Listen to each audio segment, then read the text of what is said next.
গতকাল অর্থাৎ সোমবার বোলপুরে এসে রাজ্যের বিরোধী দলনেতা তথা বিজেপি নেতা শুভেন্দু অধিকারী বীরভূম জেলা পরিষদের সভাধিপতি কাজল শেখকে তীব্র আক্রমণ করেন। তারই পাল্টা বক্তব্য রাখতে গিয়ে সাংবাদিকদের মুখোমুখি হয়ে রাজ্যের বিরোধী দলনেতা শুভেন্দু অধিকারীকে তীব্র আক্রমণ করেন বীরভূম জেলা পরিষদের সভাধিপতি কাজল শেখ। কাজল শেখ বলেন, বিরোধী দলনেতা শুভেন্দু অধিকারী ১০০টি কথার মধ্যে ৯৯টি কথা মিথ্যা কথা বলেন।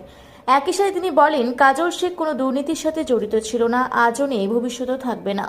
কাজল শেখকে ইডি সিবিআইয়ের ভয় দেখিয়ে লাভ নেই। কাজল শেখ ওপরওয়ালা ছাড়া কাউকে ভয় করে না। এভাবেই রাজ্যের বিরোধী দলনেতা শুভেন্দু অধিকারীকে তীব্র আক্রমণ বীরভূম জেলা পরিষদের সভাধিপতি কাজল শেখের। আমার দলের সাধারণ সম্পাদক অভিষেক বন্দ্যোপাধ্যায় সেটাকে ধরে ফেলেন। তারপরে বিজেপি শুভেন্দু তৃণমূল দলে থেকে যে কুকীর্তি দুর্নীতিগুলো করেছে, তিনিও হয়তো জেলে যেতেন, সে উপক্রম হয়েছিল, সেই অবস্থা এসেছিল। তারপর তিনি ওয়াশিং মেশিনে ঢুকে পরিষ্কার হয়ে এখন বিজেপি দলটা করছেন। উনি কিভাবে এমএলএ হয়েছেন সারা বাংলা তথা সারা ভারতবর্ষের মানুষ জানে। উনি একজন লাইট অফ করে ভোটারদের যে ভোটার লিস্টের যে বাক্স থাকে সেই বাক্সকে চেঞ্জ করে উনি এমএলএ হয়েছেন। তার জন্যে একটা কথা সত্য বলেছেন, বাকিও উনি যে বিষয়গুলো বলেছেন, যেটা হচ্ছে বীরভূম জেলা পরিষদ, ওনার জানা থাকা উচিত উনি বিরোধী দলনেতা। বীরভূম জেলা পরিষদ নয়, সারা বাংলার যে জেলা পরিষদগুলো আছে, ই টেন্ডারের মাধ্যমে এজেন্সিরা কাজ নেয়। ই টেন্ডারটা কি যদি ওনার জানা না থাকে, তাহলে ওনাকে বলবো একদিন আসুন বীরভূম জেলা পরিষদ, আপনাকে আমার আধিকারিকরা বিষয়টা বুঝিয়ে বলবে। বীরভূম জেলা পরিষদের 15 ফিনান্সে যে কাজগুলো চলছে বর্তমানে, আমি অন ক্যামেরা বলছি, যে এজেন্সিরা কাজ করছে তাদের মধ্যে কমসে কম 50% এজেন্সি হিন্দু, 50% মুসলিম। যদিও আমরা হিন্দু মুসলমানের মধ্যে ভাগ ভাগ করি না, আমাদের মাননীয় মুখ্যমন্ত্রী মাননীয় মমতা বন্দ্যোপাধ্যায় এটা আমাদের শিখায়নি।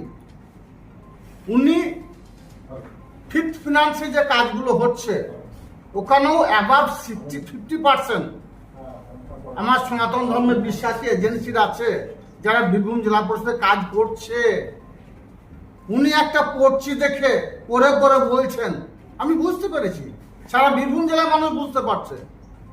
ওনাকে কেউ লিখে দিয়েছেন, সেইটাকে পড়ছেন, বীরভূম জেলার খবর রাখেন না, আর রাখার প্রয়োজনও নেই।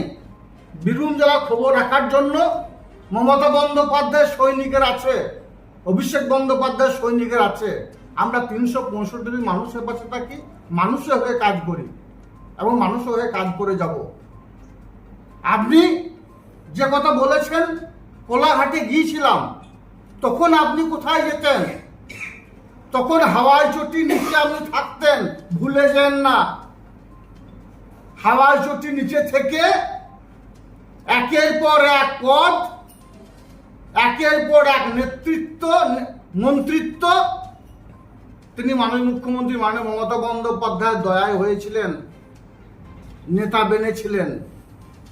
যার জন্য আমি নয়, সারা বাংলার যারা মামাটি মানুষের সৈনিক ছিল, মুকুলদা ছিলেন, আপনি ছিলেন, তৃণমূল ভবনে যে নেতৃত্বরা বস তাদের কাছে যেত। এখন আমি যাই, এখনো আমার রাজ্যে যে নেতারা আছে, আমার ক্যামাস্ট্রিট আছে, তৃণমূল ভবনের সুব্রত বক্সী মহাশয় আছে, আরো যে উচ্চ নেতৃত্ব যারা রয়েছে, ববিদা রয়েছে, আমাদের মাননীয় মুখ্যমন্ত্রী মাননীয় মমতা বন্দ্যোপাধ্যায় আছেন, সবার কাছে আমি যাই। কারণ এই জন্য যাই, বীরভূম জেলার উন্নয়নের স্বার্থে আমি যাই। তাই আপনি যে বিষয়গুলো তুলেছেন, যে বিষয়ে বক্তব্য রেখেছেন, আমি আপনাকে বলবো বীরভূম জেলা পরিষদ আসুন, এসে দেখুন বীরভূম জেলা পরিষদ সততা এবং নিষ্ঠার সঙ্গে চলছে। আর আপনি একটা বিষয় বলেছেন, আমার পরিবারের। বীরভূম থেকে ইকবাল হোসেনের রিপোর্ট, রূপসী বাংলা মিডিয়া। পুরুলিয়ায় পাত্রপাত্রী যোগাযোগের একমাত্র বিশ্বস্ত প্রতিষ্ঠান বিবাহ পরিচয়।